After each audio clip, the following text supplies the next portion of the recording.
अतिरिक्त आयुक्तांची बैठक आता झाली।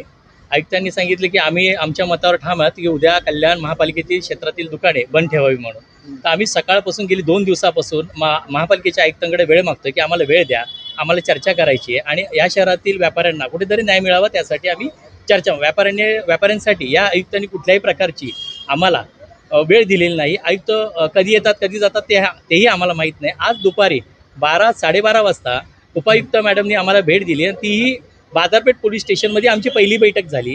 त्या बैठकीमध्ये असं ठरलं होतं की अतिरिक्त आयुक्त तुमच्याशी संध्याकाळी 4 वाजता बोलतील, पण 4:30 वाजता बैठक झाली। ते ह्या निर्णयाशी ठाम आहे। मी महाराष्ट्र राज्य मटन चिकन व्यापारी असोसिएशन कल्याण शहर व हिंदू काटिक समाज संघटना कल्याण शहराच्या वतीने त्यांना निवेदन आज दिलेलं आहे की आमचं निवेदन घेऊन आज संध्याकाळपर्यंत तरी आपण शिथिलता आणावी आणि आमच्या व्यापाऱ्यांना न्याय द्यावा।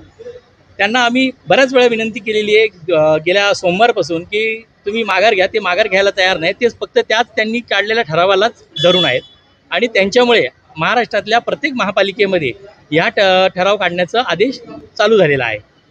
कालच इचलकरंजी महानगरपालिकेने आपला ठराव मागे घेतलेला आहे, पण हे मागे घ्यायला तयार नाही। आमची भूमिका उद्या सकाळी तुम्ही सर्वजण असाल अशी मी अपेक्षा करतो। आम्ही असू सकाळी तुम्हाला भेटू नाही ते आम्ही सांगणार नाही। मी व्यापाऱ्यांशी चर्चा केल्यानंतरच तुम्हाला उद्या सकाळी सांगेल। व्यापारी संघटनेकडनं कुठेतरी आता उद्याच्या वेळेला बंद करण्यात येणार आहे की उघडं ठेवण्यात येणार आहे की आंदोलन करणार आहेत? संध्याकाळी आता आम्ही थोड्या वेळामध्ये व्यापारी संघटनेची बैठक लावलेली आहे। आमचे जे व्यापारी बसतील ठरवतील त्यानंतरच तुम्हाला कळवलं जाईल। आंदोलनाची भूमिका घेतली नाही, आम्ही आमच्या आंदोलनावर ठाम आहेत। आमच्या समाजाचे नेते शिरीष लासुरे यांनी जी काल तुम्हाला बाईट दिली होती 2 दिवसापूर्वी की जे आंदोलन करणारे त्या आंदोलनावर आम्ही ठाम आहोत। शेवट सांगितलं हा निर्णय सरकारचा आहे, पण जे ठराव पत्रक काढलेले ते कल्याण महानगरपालिकेने काढलेलं आहे।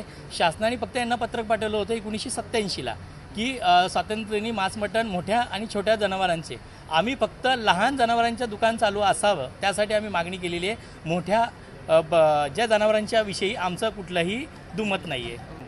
यांच्यामध्ये असं झालेलं आहे की राज्याचे मुख्यमंत्री प्रथम नागरिक आहेत, त्यांनी आपली भूमिका मांडली, पण आयुक्त आणि उपायुक्त किंवा अतिरिक्त आयुक्त हे त्यांच्या मतावर ठाम नाही आहेत। कारण काढलेलं त्यांचं पत्रक आज तुमच्यासमोर मी दाखवलेलं आहे की तुमचा सही शिक्का मारलेला त्यावेळी असलेलं प्रशासक शिवलिंग भोसले यांनी काढलेलं ते पत्र आहे। हे मी बोलत नाही आहे, हे पत्रावर कुठल्याही प्रकारचं महाराष्ट्र शासनाचा शिक्का नाही आहे, हा GR नाही आहे, हे ठराव कॉपी आहे। महानगरपालिका नगरपालिका ही ठराव काढते। मग अतिरिक्त आयुक्त कुठेतरी खोटं बोलतात असं वाटत नाही? 100% आयुक्ताचं तोंड दाखवत नाही आहेत आम्हाला आत्तापर्यंत, आणि अतिरिक्त आयुक्त खोटं बोलण्याची भूमिका आत्तापर्यंत त्यांनी घेतलेली आहे, ना प्रेसला दिलेली ना आम्हाला दिलेली आहे।